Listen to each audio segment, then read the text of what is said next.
Hey everyone, welcome to the debut edition of Mouthin Off with Malfy. I'm the Malfy of the Southie, Commissioner Malfy of Grindhouse Pro Wrestling, and my esteemed guest today is none other than former WWE talent, Eugene. But I'm also from Jeffersonville, Indiana. And today we're at Sweatfest, and I'm sweating my fest off. Nick Dinsmore from Jeffersonville, Indiana, Louisville, Kentucky, a.k.a. Eugene. Yay! Thank you for having me on your show. Thank you for being here. It's an honor. You started off in Ohio Valley Wrestling, right? Mm-hmm. And you trained under Nightmare Danny Davis. Correct. And you was actually originally Mr. Wrestling, right? Mr. Wrestling, Nick Dinsmore, yes. Who was your favorite opponent going up to the big leagues? So, it would probably either be Rip Rogers, Rob Conway, Doug Basham, or Danny Basham. Rip because he's the one who taught me how to perform in the ring. Rip was, when I met Rip, he was 42-year-old pro bodybuilder coming off of WCW TV, and I was 19 years old, and he put it to me, but he's the one that taught me to be able to perform in the ring. Conway and I became very competitive as a tag team and against each other, and then when Doug came back and started wrestling, he was such a good athlete and Cornette wrote such a good storyline that it just all meshed together. It was good times. Camelot. Cool. How was Eugene born?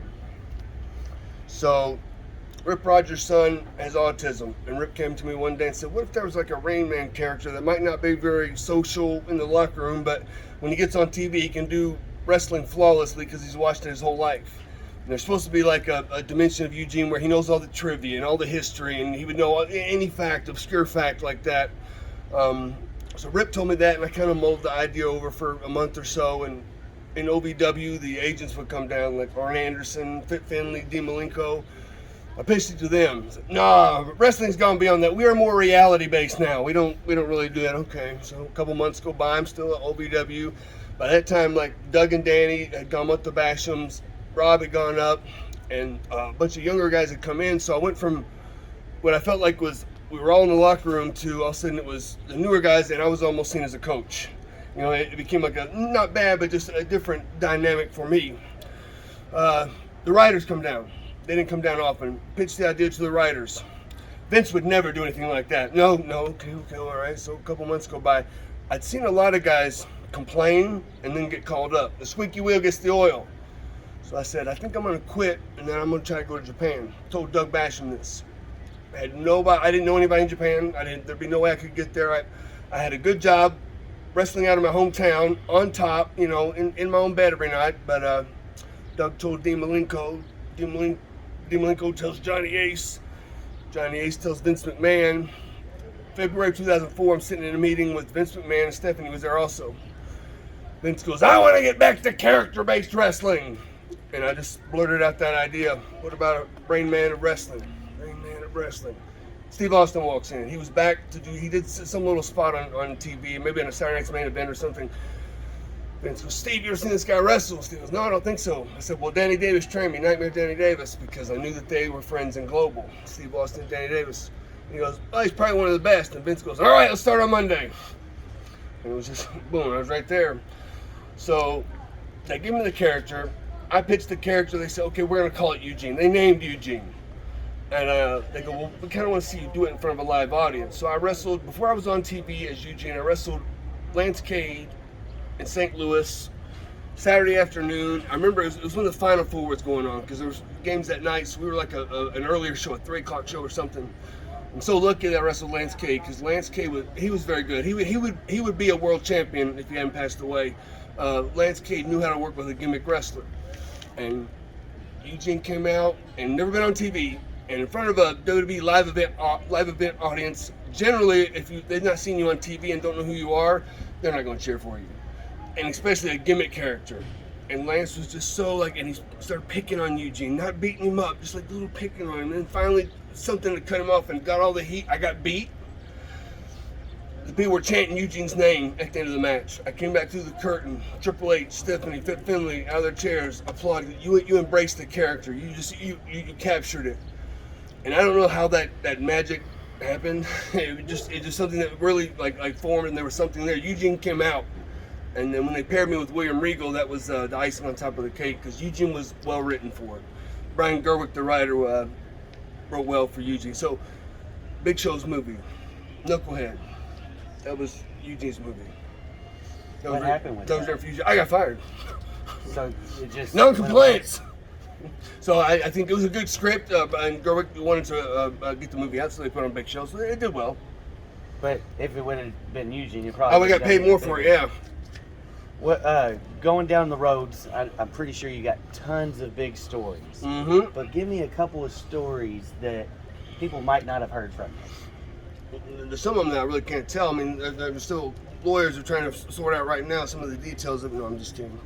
So one of my favorite stories is I listen to Coast to Coast AM at night, which is not a conspiracy theory radio channel, but it's the largest AM radio channel throughout the night. George Norrie, and they talk about anything: cryptids, Bigfoot, conspiracy theory, UFOs, Area 51, spiritualism, numerology, anything, a wide variety, and he's just accepting of everybody's views.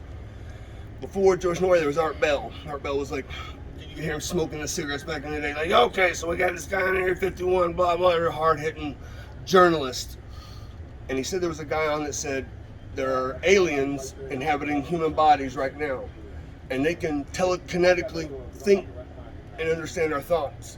If you put out a thought, they can understand you. And he said he was in Texas at a diner, sitting there, and he's looking around the diner. In his head, he thought, if there's somebody not from this planet, will you please make yourself known to me? In his head, he didn't say it. So he waited a couple of seconds. A lady walks by, stops, turns, curtsy, and walks on. So my wife and I lived in Orlando when I was a coach. We went to Epcot Center all day long. I'm walking around Epcot Center. In my head, if there's somebody at Epcot Center not from this planet, please make yourself known to me. So we get in line for, I can't remember the name of the ride, but it's like a futuristic car that you could design and do all this stuff to make it faster and stronger. 45 minutes you're punching on the computer to build this car when everybody ends up getting in the same goddamn car anyway and takes off. But regardless, there were two kids behind us, two kids. Maybe the guy might be 23 and the other guy might be 21. They look like they play video games all day because they kind of acne, and oily skin. The younger one was punching on the computer, and he didn't say a word. I didn't hear him say a word. The other one was just like in his ear, like right next to him. And I could hear him, but I really couldn't understand what he was saying. I really wasn't listening to him, but I could just hear his monotone voice, blah, blah. 45 minutes in line, I'm getting in the car, right? The guys helped me in the car. From behind me, in my ear, I perfectly heard that guy go, there are 9 species in our nearest 7 galaxies, 4 of which are underwater species. And I'm processing that as the guy helps me and shuts the door, and we go off at 60 miles an hour. Into the ride, I get out and I'm looking around, and I never saw those kids again. They should have been on the next one, wasn't there. Oh, wow. That's trippy. That's crazy. That's trippy. All right, so before we wrap things up, we're a training school here at Grindhouse Pro Wrestling. Yes. You have a training school in Sioux Falls. Well, Tell us I a little bit. did train for a long time. I've since relinquished the reins. I sold my company. Eugene's getting back out. I'm on the retirement tour. Not that I'm retiring. You see, Kiss has been on retirement tour for 26 years. Handsome Jimmy Valiant was on retirement tour for 15 years. I'm starting this retirement tour, and it ends when I have my last match. So I'm on Twitter at UGENEDINSMORE, Eugene Dinsmore. I do have a Instagram, but I don't use it a whole lot. I think that one's at Nick Dinsmore. But I like YouTube. My YouTube channel is my favorite. The Nick Dinsmore YouTube channel. I got a lot of my stuff on there. I'm putting new stuff, and I've been doing a comedy act, trying to do comedy. I don't necessarily think I'm a stand-up comic. I'm a sit-down comic, trying to work my way up to stand-up. But I do a little bit of it. Well, it's telling these stories. That's kind of what it is. It's more of Eugene's storytelling and sit-down comedy, because I'll throw some jokes in there. But there's some stories that need to be told in an adult setting. They might be a little bit Do you have any revealing. coming up? Any shows coming up that people in YouTube land can know about? I can't remember when it is. I forgot it. It's in August. Yes, in August I'm in T, South Dakota, which is right near Sioux Falls, South Dakota, for the first time at Boss's Chicken and Pizza in T. There's one story, right? So I first met my wife. She lived in Sioux Falls. I was living in Louisville, but I was touring with WWE. I met her when we were on at a media day in Sioux Falls. Texting her back and forth. We started a long distance relationship. one night I might have been partaking of the spirits and wines a bit too much, and I was gonna send her a good night message. I think the kids nowadays might call it sexting. And I put something just a little racy, not over the top, you know, just nice and easy. I didn't realize until the next morning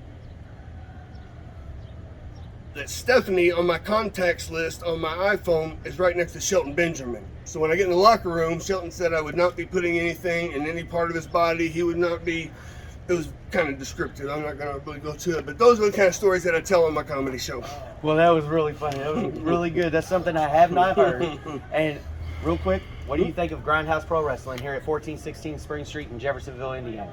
I love that there's still pro wrestling in Jeffersonville, and Grindhouse is an awesome representation of pro wrestling. It feels so good to me because this is where I grew up. This is where I started wrestling. They're the same fans. It's the same feeling, and I really hope people turn out right here in Jeffersonville. All right, well, fans, our next show is August 28th here at 1416 Spring Street in Jeffersonville, Indiana. Eugene, thank you for rocking the house tonight.